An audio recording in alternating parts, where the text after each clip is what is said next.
우선은 제가 이거를 그림을 많이 넣어서 설명을 하려고 했는데 그렇게 되면은 너무 많은 트랜잭션 기록들을 따라가서 그 과정을 보여야 해서 일단 간단하게 다 글로만 좀 요약을 해서 유가 원칙에 의거해서 어떤 문제가 있고 이거 일단 간단하게 좀 정리를 한번 해봤습니다. 일단 문제 발생은 현재 지금 초기 가상자산 수집가들은 현재 많은 자산을 축적한 상태이고 이것과 관련한 세금에 대해 규정이 모호하고 추적이 어렵습니다. 왜냐하면은 제가 처음에 비트코인을 처음에 관심을 갖기 시작했고 가졌을 때가 2014년도 그때쯤이었거든요. 근데 그때쯤 가졌던 가상자산을 계속 가지고 있다가 이후에 출금할 때 문제가 나중에 발생했어요. 그럼 이 문제점에 대해서 조금 이후에 이제 얘기할 거고 3대 불법 요소인 도박, 마약, 포르노의 결제 수단이 되고 있고 추적이 어려운 건 사실이에요. 지금 현재 상태가. 이거에 대한 증거 자료들도 다 첨부를 할 수 있는 너무 많아서 어떻게 첨부를 할 수 결과만 좀 뽑아냈고요. 개인 프로필 정보와 개인 지갑 동기화가 필요가 없다라는 그런 특징으로 인해서 그냥 공 노드에 나의 이름이 담겨 있지 않는 그 개인 지갑에서 거래를 발생시킬 경우에는 추적이 어려운 부분이 있습니다. 또 해외 거래소는 더러운 코인에 대해 굉장히 관대한 편이에요. 이 부분에 대해서도 제가 일화가 이게 실질적인 사건이 있는데, 그러니까 바이낸스랑 혹은 다른 해외 거래소를 보면은 혹은 믹싱된 코인 혹은 텀블된 코인에 관련해서 그냥 아무렇게 묻지도 않고 따지지도 않고 그냥 받는 편인데 한국 거래소는 지금 그렇지 않고 문제를 삼아서 계좌를 동결하고 있는 상태입니다. 무엇이 문제인가를 이제 보면은 일단은 믹싱 및 텀블 서비스가 문제입니다. 이게 1번 믹싱 및 텀블은 한 번에 믹싱 및 텀블을 할 경우에는 어느 정도 추적을 마음먹고 하려면은 컴퓨터를 돌려가지고 추적이 가능을 해요. 근데 2번 믹싱 및 텀블은 추적 여지가 남아있지 않습니다. 그리고 각 믹싱 및 텀블 서비스를 제공하는 플랫폼마다 수수료에 따른 믹싱 기법 및 텀블 기법이 다릅니다. 어떻게 다르냐면은 어떤 플랫폼은 6 컨퍼메이션을 다 거쳐야지만 그걸 믹싱을 시켜서 다른 데 전송하는 경우도 있는데 이걸 좀 더 빨리 제공하고 싶은 플랫폼들은 3%에서 4% 혹은 1%에서 2% 수수료를 내고 나면은 1%한 번에 컨퍼메이션만 거치고 나면은 그 이전에 풀에서 그 블록에서 6 컨퍼메이션이 거쳐 있는 그런 미리 거래를 해놓은 것들을 바로 즉석에서 보내주는 그런 서비스를 제공하기 때문에 플랫폼마다 어떻게 이거를 믹싱을 하고 텀블을 하는지는 다 다르기 때문에 이거에 대해서 공통적인 규칙을 찾기 어려운 부분이 또 있다는 한계점이 존재합니다. 이게 왜 문제가 되냐면 세금, 과연 추적이 어떻게 되는 것인지 의문이 듭니다. 세무조사 시 공기계에 만든 지갑을 잃어버릴 경우 양측 증명할 방법이 없어요. 그래서 이 부분에 대해서 세무 그쪽 관련된 사람이랑 이제 면담을 해서 진행을 해서 물어본 결과 이런 부분은 그 2021년 딱 시작할 때 그때 당시 비트코인 기준을 가격으로 현재 플러스가 됐는지 마이너스가 됐는지 그걸 매기고 자신이 갖고 있는 가상 자산에 대해서 솔직하게 얘기하고 그거에 대한 세금을 매기는 방향으로 그러니까 개인이 신고를 하지 않는 이상 추적이 불가능하다는 답변을 받았습니다. 익명의 지갑, 첫 번째 익명의 지갑에서 두 번째 익명의 지갑으로 보낼 때 믹싱 및 텀블을 사용해서 보냅니다. 그리고 두 번째 익명의 지갑에서 해외 거래소 혹은 로컬 비트코인 두 번째 익명 지갑에서 해외 거래소를 보낼 때도 다시 텀블 또는 믹싱 기법을 사용해서 보내도 해외 거래소는 받아줍니다. AML 시스템이 거르지 못하고 일단은 그 비트에 대해서 아무런 의심 없이 받는 추세이기 때문에 이걸 로컬 비트코인을 통해서 P2P 거래를 할 경우에는 일단 추적이 일단 무조건 어렵다는 또 문제점이 발생하고요. 컨퍼메이션 수에 따라 거래가 진행될 경우 송신자, 수신자에게 보낸 비트가 성공적으로 이루어지지만 직접적인 연관성이 없다. 즉 꼬리 자르기가 가능하다는 뜻이에요. 이게 어떻게 되냐면은 간단히 설명드릴게요. 내가 여기 지갑 A 지갑에서 이제 B 지갑으로 50 비트코인을 보냈는데 여기 주소로 보내는 게 아니고 다른 주소로 보내면은 여기서 알아서 다르게 비트코인을 50 비트코인을 보내주는 그런 구조예요. 그러면 A 지갑에서 50 비트코인을 보냈지만 실질적으로 거래를 추적하다 보면은 어떻게 되냐면 이상한 캐나다에서 이쪽 지갑으로 50 비트코인을 보낸 이상한 결과를 받아볼 수 있어요.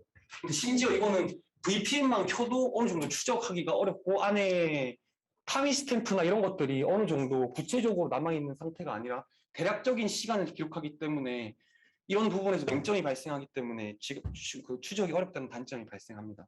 플랫폼 수수료가 5% 이상의 채굴 코인, 플랫폼 수수료가 5%, 플랫폼이 수수료 5%의 채굴 코인으로 바꿔주는 경우 아예 답이 없어요. 이 경우는 어떤 경우냐면은 개인 채굴하는 사업자들이 정말 이제 갓 채굴해서 그걸 블록체인상에 딱 봤을 때 이제 채굴된 코인이라고 기록이 되고 아주 깨끗한 코인으로 등록이 되고 있는데 그거를 이제 내가 갖고 있는 더 만약에 코인이 더러울 경우에 5%에 5%만 주면은 깨끗한 코인으로 받은 다음에 그걸 한국 거래소에서 주면은 한국 거래소에서 블록체인 시스템 상에서 그걸 추적할 때 이거 채굴된 코인이네 하고 문제 없이 거래소에서 거래가 가능하다는 단점이 있습니다.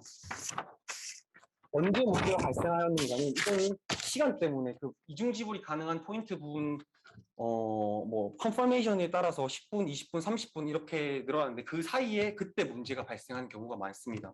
비트코인이 송금 시 송금할 경우 즉시 송금이 아니라 전송 시간에 따른 전송 시간이 존재하는데 어떨 때는 6 confirmation, 3 confirmation 근데 최근 들어선 거래할 때 제가 최근에 P2P 거래 해보니까 원 컨퍼메이션만 뜨면은 바로 입금을 해주는 결과를 받았고요. 그걸 지금 한 달 동안 4번 거래를 했는데 공통된 현상, 공통된 결과를 받았습니다.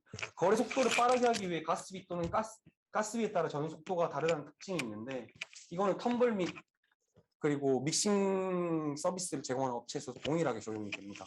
이중 지불이 가능한 이유는 시간차가 존재한다는 뜻인데 반대로 해석하자면 시간차 기간 동안 돈 내 경로를 추적할 수 있지만 돈을 받는 수신 확인이 돈을 받는 사람은 수신 확인이 중요하기 때문에 중간 과정에서 누가 어떻게 뭘 어떻게 줬는지는 전혀 중요하지 않아요. 만약에 내가 돈을 빌렸어요. 예를 들어 뭐 중원쌤한테 50만 원 내가 빌렸는데 돈을 갚아야 되는데 중원쌤은 내가 돈을 갚는 것보다 내 친구가 돈을 중원쌤한테 갚아도 솔직히 중원쌤 입장에서 아무런 상관이 없다는 뜻이죠. 그렇기 때문에 만약에 수사를 하거나 문제가 발생했을 때 돈 빌린 거 돈 갚았다라고 하면 아무렇게 뭐 추적할 수 없다는 그 단점이 발생합니다. 어디서 발생한 문제이며 앞으로 어디서 발생할 것인가.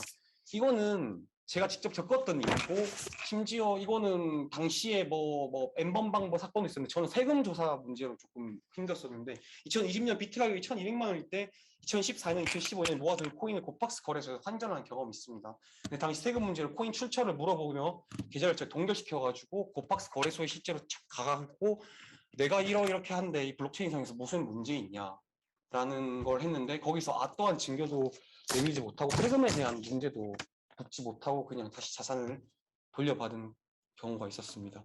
분명한 것은 세금을 내야 하지만 관련 법규가 없고 과거 사용하던 지갑과 믹싱 및 텀블 플랫폼이 사라져서 영구적으로 확인이 불가능한 경우가 발생합니다. 텀블 및 그 믹싱 플랫폼도 어느 정도 서비스를 제공하는 업체이고 그리고 돈이 안 될 경우에 이게 닫는데 이걸 닫아버리면은 뭐 미국 FBI가 와도 어떻게 수사가 불가능하다는 그런 얘기가 있는데 실제로 블록체인 특성상 어쩔 수가 없기 때문에 뭐 당연히 발생하는 문제고 트래블에 대한 룰에 대한 맹점이 있는데 원래 기존에 모든 지갑에서 한국 거래소로 보낼 경우에는 한국 거래소에서 환전이 가능했어요. AML 시스템을 거치고도 환전이 가능한 경우가 있었는데 지금은 불가능하죠. 지금 메타마스크 및 지정된 해외 거래소에서 한국 거래소로 보내야지만 이게 지금 출금이 가능한 상태입니다. 그러면 결국은 지금 어떻게 그러면 출금을 조금 돌리냐면 내가 갖고 있던 비밀 지갑을 믹싱을 통해서 다른 개인 지갑으로 이동을 해요. 그럼 개인 지갑을 다시 또 믹싱을 통해서 해외 거래소를 보낸 다음에 BTC 마켓에서 BTC XRP로 거래를 합니다. 바꿉니다. 그러면은 업비트에서는 어떻게 인식을 하냐면은 이거는 그 바이낸스에서 그냥 리플을 갖고 있는 고객이 나한테 보낸 거기 때문에 일단 문제가 없겠구나. 문제가 없는 코인으로 일단 인식을 합니다. 바이낸스 기록이 껴있기 때문에. 그렇기 때문에 바이낸스에 갖고 있는 코인을 그 다음에 이후에 그 메타마스크로 보낸 다음에 메타마스크에서 100만 원 이상의 돈을 출금을 위해서 한국 거래소에 이동할 경우 이제 이동이 가능한 결과를 제가 했고요. 최근 2주 동안 제가 거래를 하면서 봤던 거고 P2P 거래 같은 경우는 꾸준히 계속 해왔었어요. 계속 해왔었는데 최근 점점 안정화되고 있고 그리고 신용도 고신용자들이 그 약간 슈퍼노드 역할처럼 해서 최근 몇 년간 16,000건의 거래를 했더라고요. 그럼 거래를 한 걸 보면은 그냥 카톡이나 텔레그램으로 내가 비트코인을 보내주면은 그 사람이 나한테 현금으로 그냥 계좌를 싸줘요. 근데 큰 금액이 액수가 커질수록 출장도 와준다는 거예요. 현금으로. 근데 충격을 받았죠. 이건 그렇게 좋은 현상이 아닌 것 같은데. 그래서 이거를 좀 해결하기 위해서는 제가 어떤 거에 관심을 가냐면 믹싱이나 혹은 그 텀블에 대한 이거 규정을 만들기 위해서는 현재 지금 코인이 얼만큼 더러워져 있는가에 대해서 평가하는 기관이 있어요. 그 어느 정도 신뢰성이 있는 기관인데 거기서 제공하는 표준화에 대한 표준화 법규에 표준화 기준? 예, 그거에 따라서 그 특정 어느 정도 퍼센테이지 이상 약간 오염된 코인에 대해서는 거래소에서는 좀 받지 않는 방향으로 가는 게 좋지 않을까라는 생각을 했는데 일단 아이디어를 이렇게 내다 보니까 현실적으로 논문을 쓰기에는 좀 너무 어려운 부분이 좀 있다는 판단이 좀 들어서 이거를 좀 간편하게 해서 부분 도메인적으로 좀 나중에 추후에 빌드업 할 수 있는 부분을 좀 이번에 논문으로 한번 뽑아볼 생각입니다. 감사합니다.